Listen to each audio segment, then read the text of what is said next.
എല്ലാവർക്കും നമസ്കാരം. ഇന്ന് നമ്മൾ നല്ല അടിപൊളി ടേസ്റ്റിലുള്ളൊരു മിൽക്ക് ഷേക്കാണ് തയ്യാറാക്കുന്നത്. ക്യാരറ്റാണ് ഇതിനകത്ത് മെയിനായിട്ടുള്ള ഇൻഗ്രീഡിയൻറ്റ്. എന്ന് വെച്ച് ക്യാരറ്റിൻ്റെ ടേസ്റ്റ് അങ്ങനെ മുന്നിട്ട് നിൽക്കുന്ന ഒരു മിൽക്ക് ഷേക്ക് ഒന്നും അല്ല ഇത്. നമ്മൾ ക്യാരറ്റാണെന്ന് അറിയത്ത് പോലുമില്ല. അത്ര ടേസ്റ്റി ആയിട്ടുള്ള, ക്യാരറ്റ് ഇഷ്ടമില്ലാത്തവർക്ക് കൂടി ഇഷ്ടപ്പെടുന്ന ഒരു മിൽക്ക് ഷേക്കാണിത്. അപ്പോൾ നമുക്ക് നേരെ റെസിപ്പിയിലേക്ക് കടക്കാം. ഞാനിവിടെ 2 വലിയ ക്യാരറ്റാണ് എടുത്തിരിക്കുന്നത്. അത് രണ്ടും നമുക്ക് ആദ്യം ഒന്ന് വേവിച്ചെടുക്കണം. ഒന്നെങ്കിൽ നിങ്ങൾക്ക് ഒരല്പം വെള്ളം ചേർത്തിട്ട് വേവിച്ചെടുക്കാം, അല്ലെങ്കിൽ ഇതുപോലെ ഒന്ന് ആവി കയറ്റി വേവിച്ചെടുക്കാം. അപ്പം ഞാനിവിടെ ആവി കയറ്റിയാണ് എടുക്കുന്നത്. അപ്പം സ്റ്റീമറിൽ വെള്ളം വെച്ച് ചൂടായി വരുമ്പോഴത്തേക്കും ക്യാരറ്റ് ഇതുപോലെ ചെറിയ പീസസ് ആക്കി മുറിച്ചിട്ട് ഒരു 10 മിനിറ്റ് ലോ ടു മീഡിയം ഫ്ലെയിമിലൊന്ന് ആവി കയറ്റി എടുത്താൽ മതി. അപ്പോഴേക്കും ഇത് നന്നായിട്ട് വെന്ത് കിട്ടും. ഇനി നമുക്ക് വേണ്ടുന്നത് കുറച്ച് നട്ട്സാണ്. കശുവണ്ടി, ബദാം, പിസ്ത, ഇതിലേത് നട്ട്സ് വേണമെങ്കിലും നമുക്ക് ഉപയോഗിക്കാം.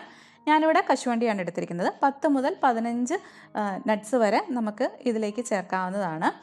അപ്പോൾ അതിലേക്ക് ഒരു 1/2 കപ്പ് പാല്, തിളപ്പിച്ചാറ്റിയ പാല് ഒഴിച്ചു കൊടുത്ത് കുറച്ച് നേരം ഒന്ന് മാറ്റി വെക്കണം, ഒന്ന് കുതിർന്ന് കിട്ടാൻ വേണ്ടിയിട്ട്.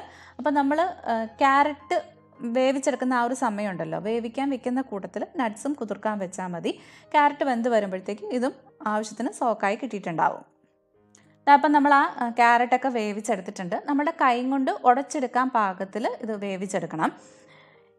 അപ്പം നമ്മൾ ഇത് മിക്സിയുടെ ജാറിലേക്ക് മാറ്റിയിട്ട് അടിച്ചെടുക്കാൻ പോവാണ്. അപ്പം മിക്സിയുടെ ജാറിലേക്ക് നമ്മൾ വേവിച്ചെടുത്ത ക്യാരറ്റും ഒപ്പം തന്നെ കുതിർത്ത് വെച്ചിരിക്കുന്ന നട്ട്സ് ആ പാലോട് കൂടി ഇതിലേക്ക് ചേർത്ത് കൊടുക്കാം. പിന്നെ നമ്മൾ ചേർത്ത് കൊടുക്കുന്നത് 1 സ്കൂപ്പ് വാനില ഐസ്ക്രീമാണ്. ഈ വാനില ഐസ്ക്രീമാണ് നമ്മുടെ മിൽക്ക് ഷേക്കിനൊരു സ്പെഷ്യൽ ടേസ്റ്റ് കൊടുക്കുന്നത്. അപ്പം ഇത് ഒരു കാരണവശാലും സ്കിപ്പ് ചെയ്യരുത് കേട്ടോ. വാനില ഐസ്ക്രീം തയ്യാറാക്കുന്നത് നമ്മൾ ഇതിനു മുമ്പ് അപ്ലോഡ് ചെയ്തിട്ടുണ്ട്. അപ്പം ഞാനതിൻ്റെ ലിങ്ക് ഡിസ്ക്രിപ്ഷൻ ബോക്സിൽ കൊടുത്തേക്കാം, താല്പര്യമുള്ളവരൊന്ന് കണ്ടു നോക്കൂ കേട്ടോ. ഇനി ഇതിലേക്ക് നമ്മൾ ആവശ്യത്തിനുള്ള മധുരം ചേർത്ത് കൊടുക്കണം. അപ്പം ഞാനിവിടെ 3 ടേബിൾ സ്പൂണോളം പഞ്ചസാര ചേർത്ത് കൊടുക്കുന്നുണ്ട്. പഞ്ചസാര ഇല്ലെങ്കിൽ ഒരല്പം കണ്ടൻസ്ഡ് മിൽക്ക് വേണമെങ്കിലും ചേർത്ത് കൊടുക്കാം. ഇപ്പം ഞാനത് നന്നായിട്ട് അടിച്ചെടുത്തിട്ടുണ്ട്. നമ്മൾ ക്യാരറ്റ് വേവിച്ച് ചേർക്കുന്നത് കൊണ്ട് തന്നെ നല്ല ക്രീമി ആയിട്ടായിരിക്കും ഈ മിക്സ് ഉണ്ടാവുക. അതുപോലെ തന്നെ വേവിച്ച് ചേർക്കുന്നതിൻ്റെ വേറൊരു ഗുണം ആ ക്യാരറ്റിൻ്റെ ഒരു കുത്തൽ വരില്ല എന്നുള്ളതാണ്. ഇതിലേക്ക് നമ്മൾ ഇനി കുറച്ചുകൂടെ പാല് ചേർത്തിട്ട് ഒന്നുകൂടെ ഒന്ന് അടിച്ചെടുക്കാൻ പോവാണ്. അപ്പോൾ 1 കപ്പ് പാലും കൂടെ ഞാൻ ഇതിലേക്ക് ചേർത്ത് കൊടുക്കുന്നുണ്ട്. അതിൽ 1/2 കപ്പ് ഇതുപോലെ ഫ്രീസറിൽ വെച്ചിട്ട് ഒന്ന് കട്ടിയാക്കി ഐസ് ക്യൂബ്സ് ആക്കിയാണ് ചേർത്ത് കൊടുക്കുന്നത്. വേറൊരു 1/2 കപ്പ് പാലും കൂടെ ഇതിലേക്ക് അല്ലാതെ ചേർത്ത് കൊടുക്കുന്നുണ്ട്. അപ്പം തണുപ്പ് ആവശ്യമുണ്ടെങ്കിൽ മാത്രം ഇതുപോലെ ഐസ് ക്യൂബ്സ് ആക്കി ചേർത്ത് കൊടുത്താൽ മതി. അല്ലെങ്കിൽ സാധാരണ നമ്മുടെ തിളപ്പിച്ചാറ്റിയ പാല് ചേർത്ത് കൊടുക്കുക. അതായത് 1 കപ്പ് പാല് ചേർത്ത് കൊടുത്തിട്ട് ഒന്നുകൂടെ ഒന്ന് അടിച്ചെടുത്താൽ മതി. പിന്നെ പാലിൻ്റെ അളവൊക്കെ നമുക്ക് എത്രത്തോളം കൺസിസ്റ്റൻസി നമ്മുടെ ഷേക്കിന് ആവശ്യമാണോ അതനുസരിച്ചിട്ട് ചേർത്ത് കൊടുക്കുക. നിങ്ങൾക്ക് ഇതിൽ കുറച്ചുകൂടെ ലൂസായിട്ടിരിക്കുന്നതാണ് താല്പര്യമെങ്കിൽ കുറച്ചുകൂടെ പാലോ അല്ലെങ്കിൽ വെള്ളമോ ചേർത്ത് കൊടുക്കുക. അപ്പം ഞാൻ അതൊന്നുകൂടെ ഒന്ന് അടിച്ചെടുത്ത് കൊണ്ടുവന്നിട്ടുണ്ട്. നല്ല ക്രീമി ആയിട്ടുള്ള നമ്മുടെ ക്യാരറ്റ് മിൽക്ക് ഷേക്ക് ഇവിടെ റെഡി ആയിട്ടുണ്ട്. അപ്പം നമുക്കിനി അതൊരു സെർവിങ് ഗ്ലാസ്സിലേക്ക് പകർത്താം. അപ്പോൾ ഈ ഒരു തിക്നെസ്സിലാണ് ഞാനിവിടെ റെഡിയാക്കിയിരിക്കുന്നത്. നേരത്തെ പറഞ്ഞ പോലെ തന്നെ നിങ്ങൾക്ക് ഇതിലും ലൂസായിട്ട് വേണമെങ്കിൽ കുറച്ചുകൂടെ പാലോ വെള്ളമോ ഏത് വേണമെങ്കിലും ചേർത്ത് കൊടുക്കാം.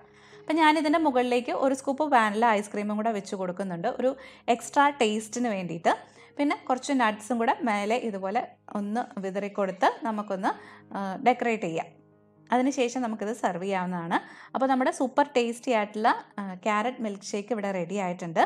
ക്യാരറ്റ് ആണെന്ന് പറയുകയില്ല, എല്ലാവർക്കും ഇഷ്ടമാവുന്ന ഒരു മിൽക്ക് ഷേക്കാണിത്. അപ്പോൾ ഈ ഒരു അളവിൽ നിന്ന് ഞാൻ ഈ കാണിച്ചിരിക്കുന്ന 2 ഗ്ലാസ് മിൽക്ക് ഷേക്കാണ് നമുക്ക് കിട്ടിയിരിക്കുന്നത്. അപ്പം എല്ലാവരും ഇത് വീട്ടിൽ ട്രൈ ചെയ്ത് നോക്കുക. തീർച്ചയായിട്ടും നിങ്ങൾക്ക് ഇഷ്ടപ്പെടും. ട്രൈ ചെയ്ത് നോക്കിയിട്ട് നിങ്ങളുടെ ഫീഡ്ബാക്ക്സ് തീർച്ചയായിട്ടും എന്നെ അറിയിക്കണം. അപ്പോൾ ഈ റെസിപ്പി നിങ്ങൾക്ക് ഇഷ്ടമായിട്ടുണ്ടെങ്കിൽ ലൈക്ക് ചെയ്യാനും കമൻറ്റ് ചെയ്യാനും ഒന്നും മറന്നു പോകണ്ട. സബ്സ്ക്രൈബ് ചെയ്യാത്തവയാണ് കാണുന്നതെങ്കിൽ ഒന്ന് സബ്സ്ക്രൈബ് ചെയ്യാൻ കൂടെ ചെയ്യണം കേട്ടോ. അപ്പോൾ നമുക്ക് വീണ്ടും വേറൊരു റെസിപ്പി ആയിട്ട് വരാം. അതുവരെ ബൈ ബൈ, താങ്ക് യു.